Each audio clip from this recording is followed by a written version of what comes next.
9. Rio Moren. In late 2020, a corrections officer named Rio Moren was among several suspects who were arrested in connection with drug smuggling activities at a prison in South Yorkshire, England. Around the time of the initial bust, an anti-corruptions task force found a large amount of drugs and phones inside Moren's home. They took her into custody and charged her in connection with the crimes. Moren was accused of working with at least 2 others, including an inmate named James Millington, who received the goods, and his partner Claire Anderson. While police searched her home, another suspect, Callum Riley, showed up and allegedly tried sneaking more contraband past them. All 4 suspects reportedly admitted to their role in the conspiracy. Needless to say, Moran no longer works as a prison guard and has instead found herself behind bars after receiving a 2-year sentence. She pleaded guilty to money laundering, conspiring to supply drugs into prison, and conspiring to convey banned items into prison. 8. Gary Haywood. In early 2015, a memoir by a former US Marine turned Rikers Island guard named Gary Haywood made numerous outrageous claims about wild misconduct he committed on the job. Haywood, who was born and raised in Harlem, wrote in his book Corruption Officer that he made more money from his illicit side deeds, which included smuggling drugs and pimping out female officers to prisoners and senior guards, than he did from his base salary of around $28,000 per year. He claimed that he arrived at work each day and received a to-do list of illegal activities and orders to deliver. This included drugs, tobacco, cell phones, and women. The crooked corrections officer also protected the female guards who sold their services to male prisoners and employees. In his book, Haywood describes these women as prostitutes. He started working at Rikers in 1996 after serving in Operation Desert Storm. Haywood's smuggling operation began when he crossed paths with a childhood friend who was doing time at the jail. At first, he snuck tobacco and marijuana into the facility, where he sold $2 worth of tobacco for around $200. After that, Haywood began catering to inmates' individual requests for things like cell phones, various drugs, and even red velvet cupcakes, making up to $500 per order, depending on what the goods consisted of. Eventually, female guards who had learned about Haywood's corruption came to him and asked him to look out for them while they prostituted themselves throughout the jail. But an operation this big couldn't possibly go on forever. Authorities caught wind of what was going on and busted Haywood and his accomplices by installing listening devices in one of the conspirators' vehicles. In 2006, Haywood was sentenced to 2 years in prison for his role in the scheme. He said that he committed the crimes for financial reasons, including outstanding child support and to fund his gambling addiction. After serving his time, he told the New York Daily News that he'd straightened his life out and that he was back on a respectable path. 7. Vicky White. 56-year-old Vicky White ruined her career and her life early on in 2022 when she helped Lawton inmates escape from the Lauderdale County Jail in Alabama, where she was working as the Assistant Director of Corrections. One day, in late April, White told her co-workers that she was taking 38-year-old Casey White to the local courthouse for a mental evaluation. At the time, White was serving a 75-year sentence for attempted murder and several other crimes, and he was awaiting trial in a capital murder case. He knew that there was only one way he was likely to ever see freedom again, by escaping from custody, which is much easier when you have help from a crooked corrections officer. The pair fled the area together and an 11-day manhunt ensued. During that time, they wore disguises, swapped vehicles, and paid for everything in cash to avoid being detected by authorities. They were eventually spotted in Vanderburgh County, Indiana, triggering a high-speed chase that ended when US Marshals deliberately crashed into the couple's vehicle. Casey White was taken back into custody with minor injuries and will most likely remain locked up for the rest of his life, given his lengthy sentence and the additional charges he's facing. Vicky was fatally shot at the scene. At first, investigators claimed that she took her own life, but Casey White was eventually charged with her murder. While the criminal complaint doesn't say that White shot Vicky in the head, it accuses him of causing her death. In hindsight, Vicky's employer, Lauderdale County Sheriff Rick Singleton, said that it was evident that Vicky and Casey had been plotting the escape for some time before they actually carried it out. Prisoners complained that Vicky favored Casey and she'd recently sold her home for roughly half its market value. She also bought a getaway vehicle, which she kept in the parking lot of a nearby shopping center until it was time to put the escape plan into action. Vicky's family and friends were reportedly stunned to learn of her role in the ordeal and of her suspected romantic relationship with Casey White, which led her to throw away her profession, her home, and her life. 6. Miranda Akiman.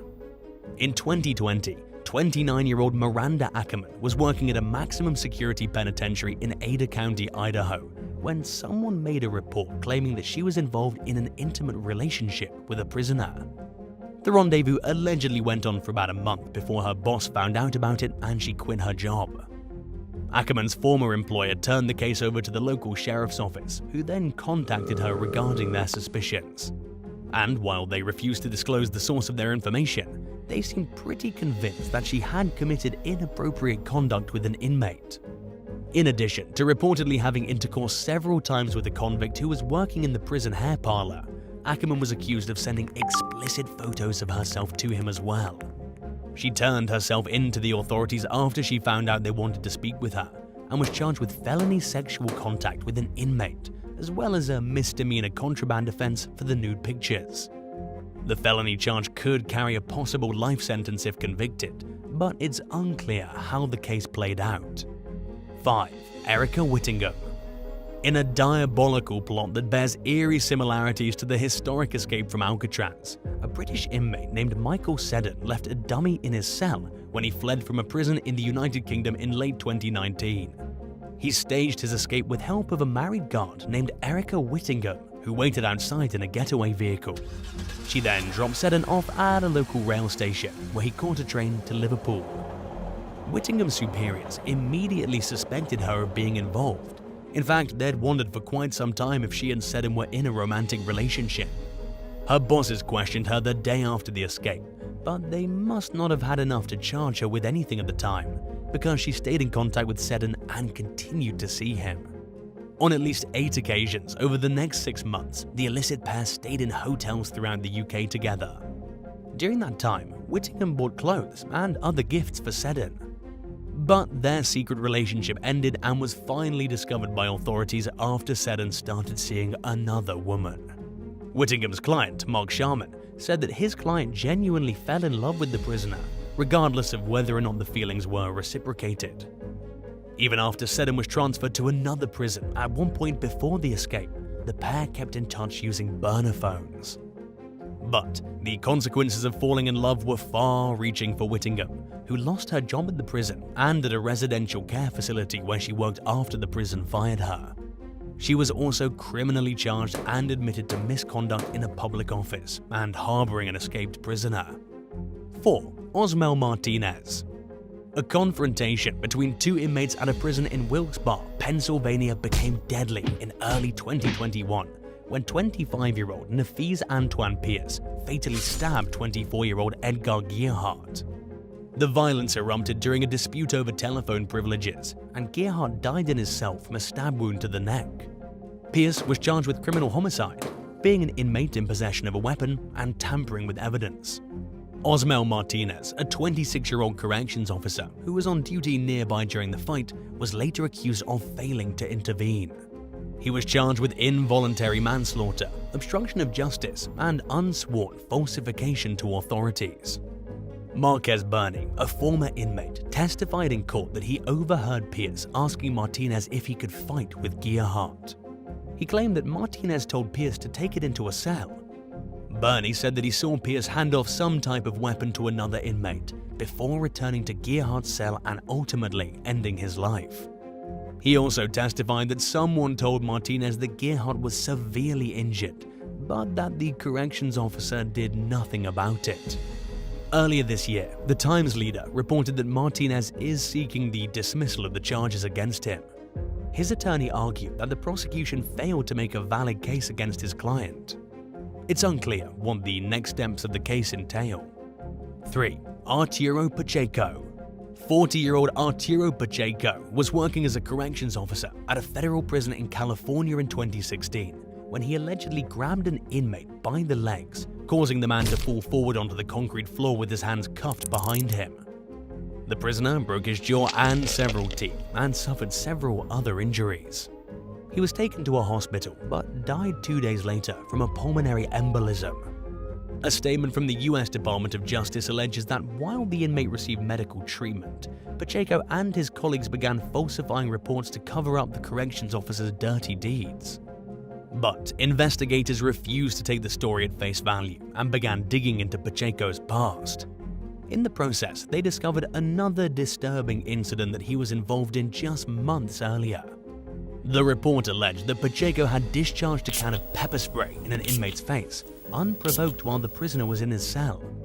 The investigators found that the inmate was complying with Pacheco and did nothing to warrant being pepper sprayed, and they accused Pacheco of falsifying his version of events to make his actions appear justified. A search of the correction officer's personal property found text messages he sent to his co-workers, bragging about hurting prisoners. Authorities accused Pacheco of abusing his position of authority and depriving prisoners of their civil rights while believing that he would be protected by a code of silence among his colleagues. But he thought wrong, and he ultimately pleaded guilty to 2 counts of deprivation of rights under color of law and 2 counts of falsifying records in a federal case. Pacheco faces up to 60 years in prison, but the government has recommended a maximum sentence of 12 years and 7 months. He'll be sentenced later this year. 2. Tess Korth.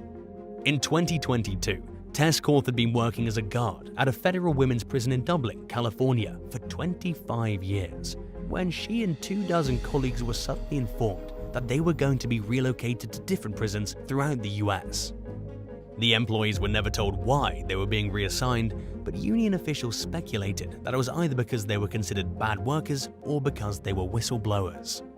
Korth falls into the latter category. Having put in enough time to keep her benefits, the 50-year-old opted to retire rather than uproot her family and start over in Oregon, where her employer wanted to send her. She told local station KTVU that she firmly believes her reassignment was either a punishment for reporting abuses that were going on in the facility in California and a way to get her to stop talking. But it had the opposite effect. Korth has accused former chaplain James Highhouse of having intimate relations with female inmates, and she claimed that another officer ate bananas and stared seductively at prisoners. She said that her complaints routinely fell on deaf ears until she escalated her reports higher up along the chain of command, in a report alleging that some of her colleagues were wrongfully isolating prisoners in COVID quarantine, including pregnant women, which is against policy. When one woman miscarried in quarantine, Korth decided that she had to raise the alarm at any cost. The Department of Justice has since charged Highhouse for his alleged sex crimes, suggesting that Korth did the right thing by reporting things that she knew were wrong. And he's just one of several officers at the same prison who's faced similar charges over the last few years. But Korth unfortunately paid a hefty price for her heroic deed when she was faced with the choice of either moving to a completely unfamiliar place or ending her career early. 1. Heresia Hopkins. When a corrections officer gets in trouble with the law, it's usually over something that happened at their workplace. But this wasn't the case for 33-year-old Heresia Hopkins, who was recently charged with taking fraudulent loans through the US government's Paycheck Protection Program, PPP. Hopkins was working as a corrections officer at a federal prison in Atlanta when she got nailed for allegedly using false information to obtain $40,000 in COVID-19 relief funding. She's accused of applying for loans under the name of a towing and storage business that doesn't exist, claiming that the company made over $100,000 in 2019. The funds were deposited directly into Hopkins' personal checking account. Her alleged crimes were unrelated to her job with the US Bureau of Prisons. It's unclear whether Hopkins still works as a corrections officer. Her employer has failed to respond to a request for comment from the Atlanta Journal-Constitution about whether she's been terminated. But even if she's still working, she faces a world of problems that amount to an uncertain future and could face some serious consequences if convicted of the crimes she's being accused of.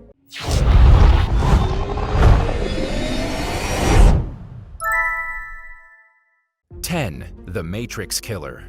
A man obsessed with the 1999 blockbuster movie The Matrix was arrested for killing both of his adoptive parents when he lost touch with reality after watching the film for probably the 100th time.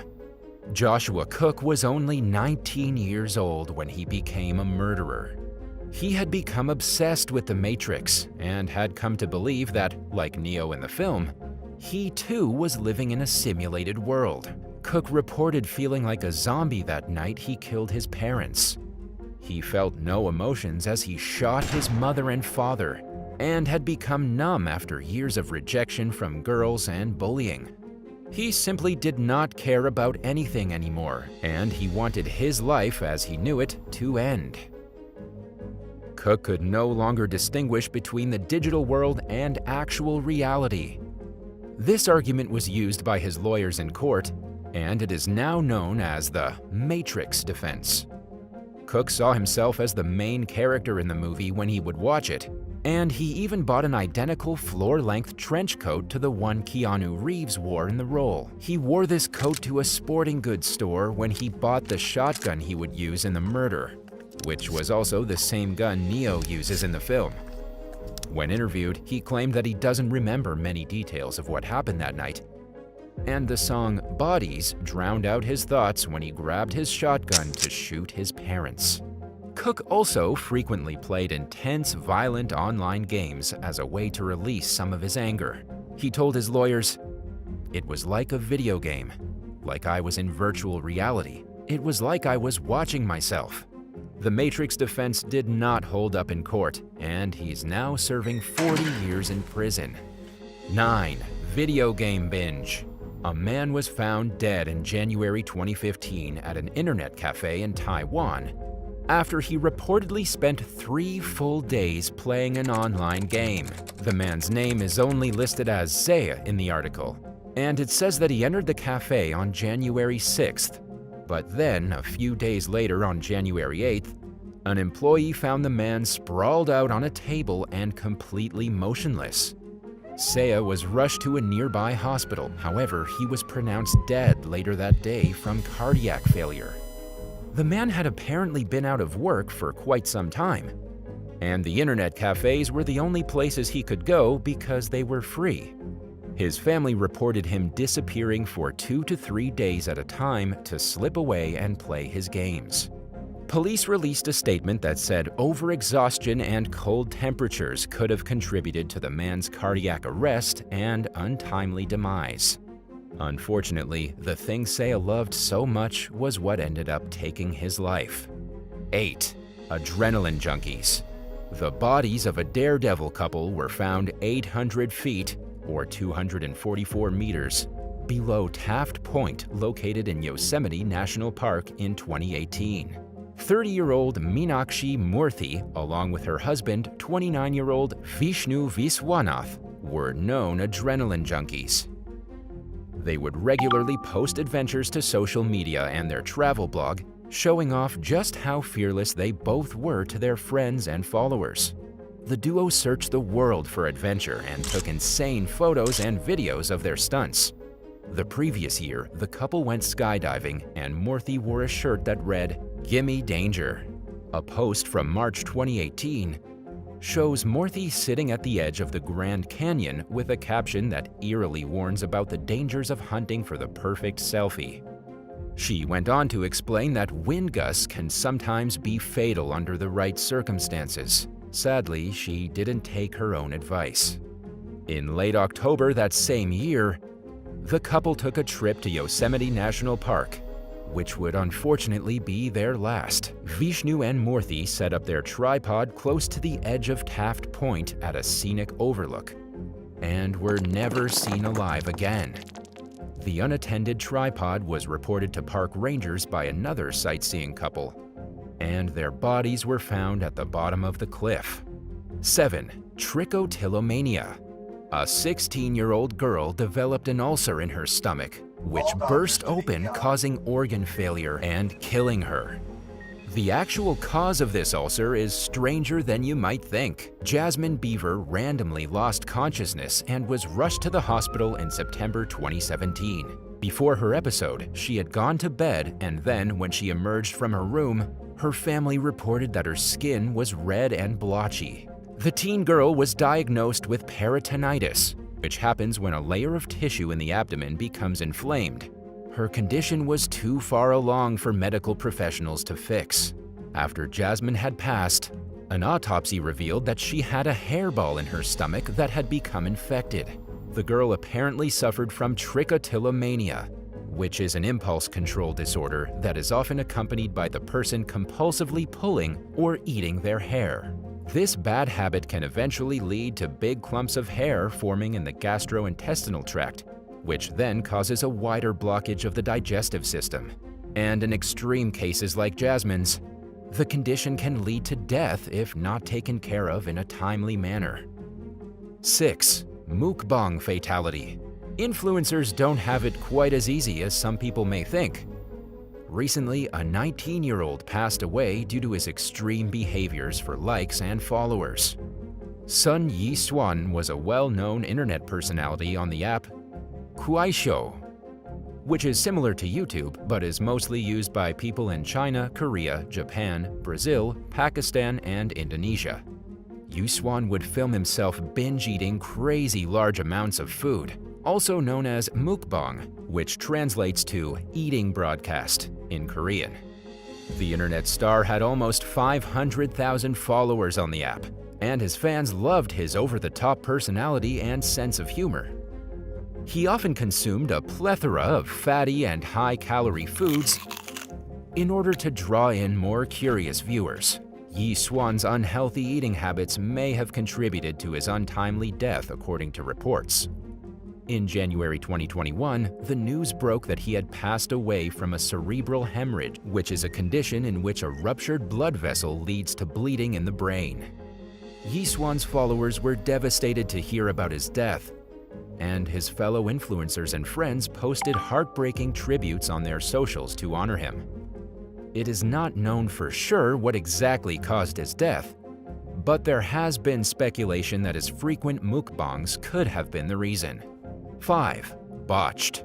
Artie Lang has had a bit of a drug problem in the past, and after years of abusing harsh and illegal substances, his nose has completely caved in on itself. You might have heard of the reality show Botched, where Dr. Paul Nassif, a famous plastic surgeon in Beverly Hills, tries to reverse damages from previous procedures for individuals needing some help. The show has featured a handful of celebrity guests, including Farrah Abraham, Heather Dubrow, and Janice Dickinson. And if any star is in need of some cosmetic work, it's comedian Artie Lang, former sidekick to Howard Stern. TMZ talked to Nassif regarding Artie making an appearance on the show, and the surgeon replied that he would be happy to offer his services to the comedian so long as he kicks his drug habit. Nassif explained that the deformity of Artie's nose is caused by repeated trauma to the septum.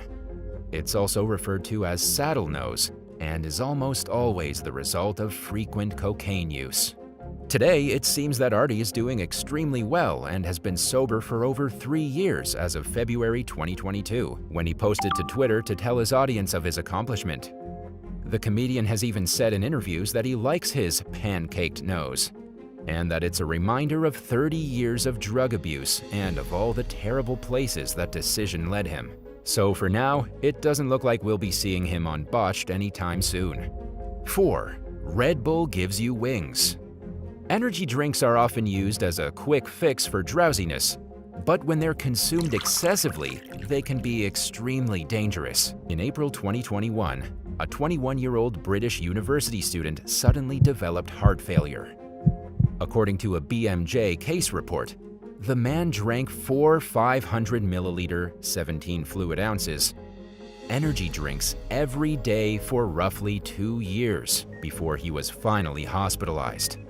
The unnamed law student would spend upwards of 60 hours a week studying, which explains his addiction to energy drinks. When he was admitted to the hospital, it was concluded by doctors that energy drink-induced cardiotoxicity was felt to be the most likely cause of his heart failure. After extensive tests were done, they found that both his kidneys and heart had failed. Organ transplants were considered. However, after just 58 days in the intensive care unit, he passed away. The man had no prior medical conditions other than the excessive intake of energy drinks, and he was consuming on average 640 milligrams of caffeine a day, when the safe limit for healthy adults is only 300 milligrams. Before he passed away from his condition, the man said he was experiencing heart palpitations and tremors after consuming the drinks, as well as severe migraine headaches if he did not get the caffeine his body was reliant on. 3. Call of Duty tragedy. In February of 2021, a Brazilian gamer turned himself into the police after he murdered a female rival while they played Call of Duty at his home. In the northern São Paulo city of Pertuba, 18-year-old Guilherme Alves invited 19-year-old Ingrid Oliveira to his house to play the popular video game.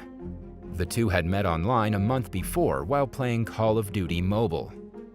Guilherme's obsession with the game caused him to have a warped sense of reality, and he had apparently planned the killing 2 weeks prior to inviting Ingrid to his home. Unfortunately, Guilherme also had a rough life, and coupled with his addiction to the violent game, it had caused him to have very dark thoughts. He even wrote a 52-page book where he revealed that he never knew his biological father and outlined his mission to kill an unknown number of people. He was a member of the gaming team known as Gamers Elite, and Oliveira was part of an esports team called FBI Esports, so they both played the violent game very often, and it could have contributed to Guilherme's emotional numbness in the matter. The demented gamer posted a video to his social media after the murder, even showing off the blood of his victim to his followers, saying, "Look how wonderful." When he was questioned by the police regarding what his motive was, he replied, "Because I wanted to." And while there is no concrete evidence to suggest that playing violent video games leads to actual violence, it's hard to imagine that it didn't at least increase Guilherme's aggressive thoughts. 2. Hot Cheetos overdose. Hot Cheetos are a delicious snack if eaten in moderation. However, if consumed in large amounts, there can be extreme consequences. 2018 was not the best year for rapper Lil San. He had just broken up with Noah Cyrus after she had accused him of cheating on her, and was apparently having a hard time dealing with feeling like a slave to his management. Maybe he was looking for some type of release. And so he turned to hot Cheetos as a source of comfort. Unfortunately, he did not eat the scrumptious spicy cornmeal snack in moderation, and actually suffered a hot Cheetos overdose. He recorded a video for his fans in which he stated that he had been admitted to the hospital after eating too much of the snack. He said that something in his stomach had ripped open and he had supposedly puked up blood. He posted to his social media to warn his followers, "Be careful, hot Cheetos are one hell of a drug." 1. Too drunk to care. On November 17, 2013, Florida native Kayla Mendoza reportedly tweeted "too drunk to care" before she got behind the wheel while intoxicated, and ultimately ended the lives of 2 women due to her recklessness. Driving drunk is always going to be a terrible decision. 20-year-old Mendoza obviously didn't consider the pros and cons before getting in her car and destroying the lives of young girls Caitlin Ferrante and Marisa Catronio, both only 21 years old when they died. Mendoza apparently did not even have a license to drive at the time of the accident, and she was extremely wasted after spending the night at a local bar with some coworkers following their shift at T-Mobile. She was so drunk that she allegedly sped into the Sawgrass Expressway at 80 miles per hour, 129 kilometers per hour, in the wrong direction, causing the collision between her Sonata and the Camry that Ferrante and Catronio were in. Mendoza broke both of her legs in the crash and had to use a wheelchair for over a year, but that was nothing compared to the pain and suffering she had caused the 2 girls and their families. As a result of her foolishness, she was charged with 2 counts of DUI manslaughter while under the influence of alcohol, as well as 2 counts of vehicular homicide. She is now serving the next 24 years of her life behind bars. 10.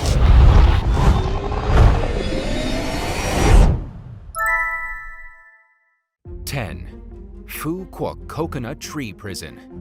Phu Quoc Prison, also known as the Coconut Tree Prison, can be found these days in the small An Thoi commune of Vietnam. And while the horrifying atrocities that took place in this prison are long gone, they're far from forgotten. You see, the prison was used during the Indochina War, at a time when the French colony was wrestling for dominance over Vietnam. The local Vietnamese resisted the French invaders, things got very violent, and the Coconut Tree Prison was used as a place to keep nonconformists. Over 14,000 prisoners were here, and they were treated worse than scum. The French rulers of the prison tortured their Vietnamese subjects as if it were still in the medieval days. They would hammer nails through the prisoners' hands and feet, wind hot copper wires through their skin, drill into their teeth, and even throw prisoners into boiling water until they died. There was also the Katso tiger cage, which prisoners were stuffed into like wild animals. Rumor has it that they even crucified people here. But not all of these atrocities were committed only by the French. From June of 1967 to March of 1973, the Americans used the prison to keep the northern Vietnamese soldiers. They even expanded the prison and added more areas. And although this was only 5 decades ago, the US soldiers and South Vietnamese participated in the same brutal horrors that the French had practiced before them. These days, the prison has been turned into a museum with terrifying sculptures and reenactments of the inhumanity that took place here. 9. Lawless Brazilian Jail. There's a lawless prison in Natal, Brazil that's apparently overrun with cannibals who actually barbecue human flesh. Video footage surfaced recently of inmates at Alcacu's prison roasting human meat over a crude bonfire. And unfortunately, the footage is very real. The person in the video even brags about how they were toasting the fleshy remnants of one of their rivals. The gang violence is so horrible beyond these walls that the inmates kill one another, then eat their corpses as a kind of victory ritual. The prison gained notoriety when the video came out in 2017. It was around the same time that 26 inmates were killed within the prison walls during a riot that lasted for days. Most of the bodies were decapitated, many of them were chopped to pieces, and only 22 of the victims could even be identified. This place is less of a prison and more of a madhouse. The prisoners filmed preparing their human barbecue were said to belong to an Amazon drug gang called the Family of the North, and a Rio de Janeiro-based drug gang called the Red Command. The animosity between the gangs had grown to such a feverish level that they ended up taking over the entire prison. There were bodies left in the hallways, not a single guard in sight, and nothing but maniacs let loose to go on killing sprees. It took over a week for a military-style riot squad to finally enter Alcacu's prison to stem the violence. 8. Prison Island. For about a century, the island of Coiba was inhabited by dangerous criminals and political prisoners. Coiba is the biggest of 38 islands within the Coiba National Park in Panama. And while the island may be a beautiful paradise today, and one of the most biodiverse regions on the planet, it spent a significant amount of time hosting prisoners. These days, there are 1,450 plant species on the island, countless unique animals, and sandy beaches, the likes of which most people have never seen. But what's truly fascinating is that the island was conserved by accident. The island was a penal colony until 2004, and so nobody ever went there to ruin the natural splendor. This inadvertently created an extremely well-preserved rainforest. In 1919, the island opened as a penal colony. It was a place where the most dangerous criminals in Panama could be sent and kept away from the general population. But this was unlike any other prison in the world. Instead of having an actual prison building, people were literally just shipped to the island and then dropped off. They lived in makeshift camps like castaways, only able to sustain themselves using their natural surroundings. The only people who lived in an actual structure were the guards, hiding behind fortress walls so the inhabitants of the island couldn't get to them. And nobody could escape because they would be immediately eaten by crocodiles or sharks. 7. Red Onion State Prison. Red Onion State Prison is by far one of the worst supermax prisons in the United States of America. It can be found tucked away in a remote part of the Appalachian Mountains in Virginia, and is home to the worst offenders in the state. Most people put here were shipped there from other prisons because they were too much to handle. There are about 500 inmates here in solitary confinement, each one stuck inside a tiny cell about the size of a closet. They stay in their cells for 23 hours a day, only having a single hour in which they're allowed to get fresh air by standing outside in a steel cage. They don't get to lift weights, they don't perform jobs, and they can't even get a visit from their grandmother. When they want to go to the showers, they do so in handcuffs and leg shackles, chaperoned by a guard who isn't afraid to use his stun gun. But even the prisoners that are given a little bit more freedom than others, it's not much. They're shadowed everywhere by guards with shotguns. They aren't allowed to socialize with anyone, and they'll live out the rest of their prison terms mostly in silence.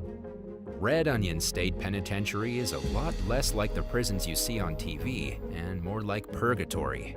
6. HMS Jersey. From between 1776 and 1783, British forces occupied New York City.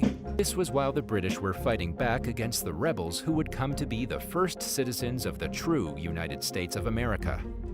When the British captured American soldiers, they would hold those soldiers on prison ships docked in New York Harbor. The British would lock up pretty much anyone who refused to swear an oath of allegiance to the British Crown. And so, in the short span of 7 years, somewhere around 11,000 prisoners died aboard prison ships. One of the worst ones was the HMS Jersey, nicknamed Hell, because it was, to those imprisoned there, the same as being sent to hell. Keeping people in prison ships wasn't the first idea the British had. They started with prisons on land, but soon ran out of space. The HMS Jersey could hold about 1,000 men at a time. Every single night, about 12 of those men died. Most deaths were from diseases like dysentery, typhoid, and yellow fever. But a lot of the deaths were also from starvation and torture. By the time the war ended in 1783, there were only 1,400 surviving inmates left from the entire prison ship fleet. Dozens and dozens of boats filled with corpses. These days, there's a monument on Hudson Avenue to the fallen soldiers who died inside the disease-ridden ships of the British. 5. Gitarama Prison. Inmates at Gitarama Prison in Rwanda are crammed inside one of the absolute worst places on this planet. The space was initially designed for up to 3,000 people, but there are well over 7,000 inmates inside the walls. And because of this, the conditions are deplorable. There are fights constantly, the inmates are frequently starving, and everyone is just trying to survive. The prisoners here are so desperate for food that they often resort to eating their dead friends. There was a report exposing the tragic living conditions of those inside the prison. But that was in 1995, and unfortunately, it doesn't look like anything has changed in the last 3 decades. In 1995, more than 1,000 detainees reportedly died inside the prison, while there were further reports of people with rotting limbs due to a lack of medical care and unhygienic beds. Bridget Troyan from the International Committee of the Red Cross told news sources that the conditions inside are inhumane and that they must immediately be improved. But seeing as this prison operates in rural Rwanda, a place flagged by many world governments for practicing forced disappearances and torture, it's likely to remain the same. 4. The Roman Mamertine Prison. The Mamertine prison, in antiquity the Tullianum, was one of the first dungeon prisons in the world. It's believed it was built way back in the 7th century BC by the Romans, right on the slope of Capitoline Hill.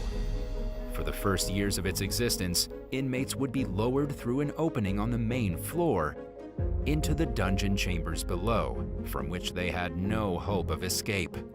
What's quite fascinating about this prison is that it was used quite differently by the Romans.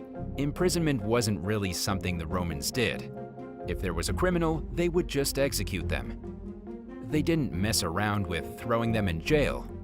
And if they did need to punish somebody, usually for defaulting on a debt or a slave trying to escape, they would just send them somewhere for hard labor. What they did use the prison for was brief incarcerations while awaiting execution. People would be lowered into the dungeons and left there to rot, at least until they were brought back up to be murdered. And a lot of the time, they would simply die in the hole in the ground. 3. ADX Supermax. The ADX Florence is the only federal supermax prison in America. It's located in Florence, Colorado, and houses some of the most notorious criminals in the US. El Chapo is kept here, Ted Kaczynski, Dzhokhar Tsarnaev, and plenty of drunk kingpins, serial killers, mobsters, and even cult leaders. The extremely secure penitentiary is about 2 hours from Denver on a compound of 37 acres. It's called the Administrative Maximum Facility, but people just shorten it to ADX. It first opened for inmates in 1994 and is currently home to roughly 360 criminals. The inmates must spend their lives in complete solitary confinement. It's non-negotiable, 23 hours a day, stuck inside a soundproof cell. They basically live inside a noiseless box, which is why the prison is considered an affront to human rights. It's been the topic of a lot of controversy and debate, primarily because solitary confinement makes the inmates go completely insane. It does absolutely nothing to rehabilitate them. But then again, the whole point of ADX is not rehabilitation, but giving the worst criminals in America the worst rest of their lives, with no possibility of escape. 2. Cannon fodder. Recent reports out of Europe claim that Russian leader Vladimir Putin has been raiding some of the absolute worst jails in Russia for cannon fodder. This means that some of the most dangerous prisoners in all of Russia are being yanked out of violent, super secure prisons and being thrown to the front line to fight against the Ukrainians.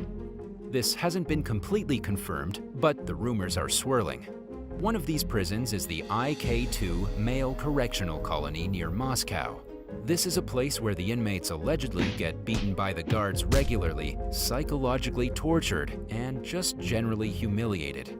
Inmates are forced to wake up at 6 o'clock in the morning and aren't given any medical attention unless they're on the brink of death. This prison has been described as a friendly concentration camp. Then there's the brutal IK6 facility, an equally scary place with hordes of criminals locked in their own private cells. There's also the Black Dolphin prison, where cannibals and serial killers go to rot. That's the prison where inmates are blindfolded when taken out of their cells and forced to walk crouched to the ground. They're not even allowed to stand up unless locked in their rooms. As for which prisoners are being sent to the front lines, that's a bit more vague. Recent reports have suggested Russia is relaxing their rules for prison recruitment. Convicts are now being welcomed into the fighting so long as they aren't serving over 20 years for exceptionally heinous crimes. 1. Venezuelan Cannibal Prison. In Venezuela, Anthony Correa and Juan Carlos Herrera died while locked up at a detention center in 2016. These two men were murdered, ripped to shreds, and then fed to fellow prisoners during an insane riot. It was a confessed cannibal who had allegedly done the killing, and then fed them to other prisoners as a kind of sick joke. It happened at an overcrowded jail in the city of San Cristobal. It's a place so lawless and horrifying that when an inmate kills another inmate, it's just considered a normal day. In this case, the two men were hung up like deer that had just been shot. bled out on the floor, and then carved up into chunks of meat.